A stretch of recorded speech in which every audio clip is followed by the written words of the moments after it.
So my journey with my mental health starts when I was a child.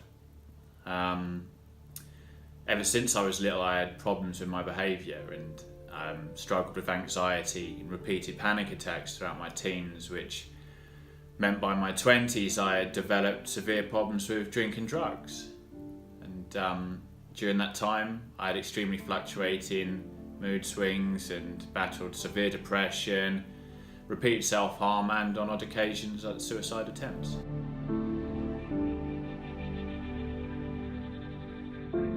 So the turning point in my journey was in August 2009 when I was diagnosed with bipolar affective disorder. This came after a particularly nasty manic episode, and I spent some time as an inpatient. And the majority of my therapy thereafter was as an outpatient. And for many years I was placed on prescription of concoction of drugs, which many had some particularly nasty side effects.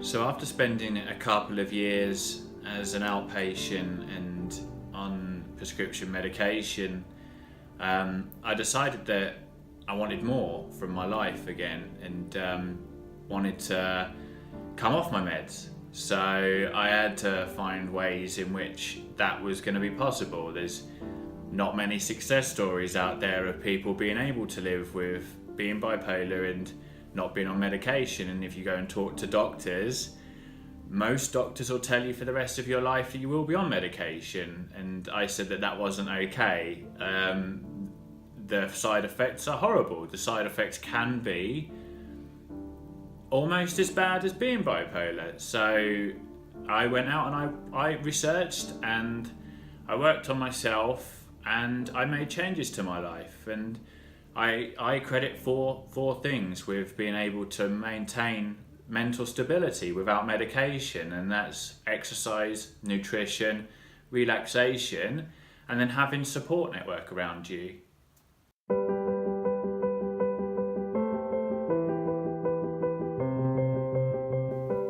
I just feel like too many people have failed every day. Now, partly this is because healthcare services around the globe are ill-equipped to deal with people with mental health problems, but partly it's because as a society we've managed to get ourselves in a situation where talking about our feelings isn't normal or isn't accepted.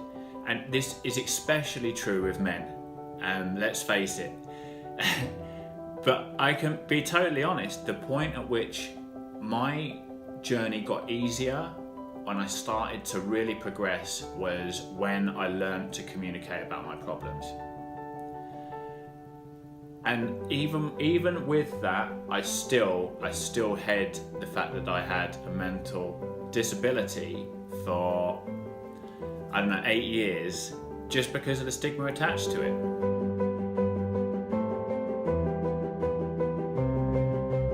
I still remember the feeling that I had when I was told that I was on the bipolar spectrum, and it was scary. I only knew about what it was like, or people suffering with bipolar, from TV, and I had a few friends. One I think went to jail, and I think the other one, really sadly, who was a really nice person, actually committed suicide. So it was really overwhelming and daunting for me to be told that potentially this is what my life's going to be like. But I guess that was my limiting belief. And now I feel like what being diagnosed with bipolar has done is give me an opportunity to become a better person.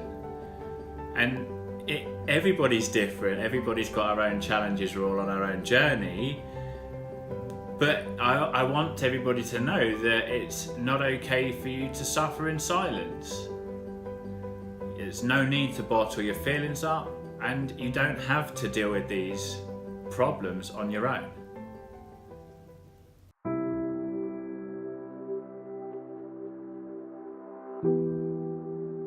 So about a year ago I recorded a video outing myself as being bipolar, and I think the video had over 10,000 views and hundreds of comments, and I had people reaching out to me, thanking me, and even a few people who I didn't know were suffering shared their own story about their mental health, and they came and they thanked me for being strong enough to give them the strength, and that meant a lot to me. So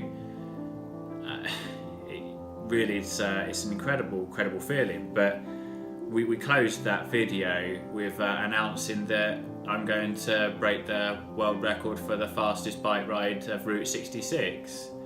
So we're now getting towards that point. September this year, September the 3rd, sees me starting from Santa Monica Pier in Los Angeles and heading all the way towards Chicago.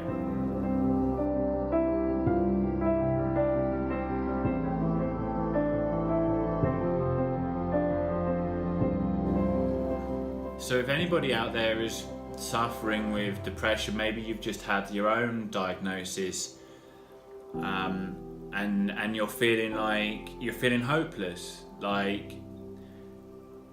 you're in a really dark place right now, I want you to just understand that you aren't limited by what a doctor has told you.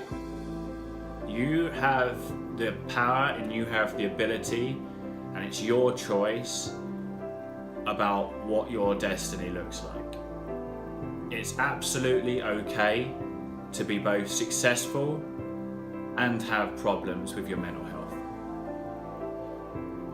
My name is Pav Bryan. I'm director and head coach here at Direct Power Coaching. I'm Bikes Etc. magazine cycling guru, and I've won multiple awards through cycling. And I suffer with a mental health problem.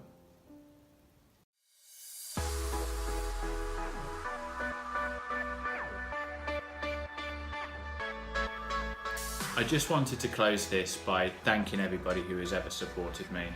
It's an awful lot of love in my life, and I'm really grateful for that. I'm also delighted to announce that we've chosen a couple of charities to support with this record attempt. One in the UK and one in the US, and the link to donate to both charities is in the description of this video. And we're not asking for everybody to donate massive amounts of money, but what we would love is for you to donate what something is comfortable and to share this video. We expect the bulk of the money raised is going to come from corporate sponsorship, and the only way we can do that is if this video gets as many watches as possible. We're also going to run a series of videos, and I'm quite excited about it. It details my journey along the way, what my training is going to be like, my nutrition. My mental health is going to be obviously a massive factor in this. Anybody who's ever trained hard for anything will understand that mentality plays a massive factor in this. It plays a massive factor in my coaching. So please share this and leave me a comment, reach out to me. I do my best to respond to everybody who comments and shares this or sends me a message. And again, I just want to thank everybody again for watching this and for the continued support. You're awesome.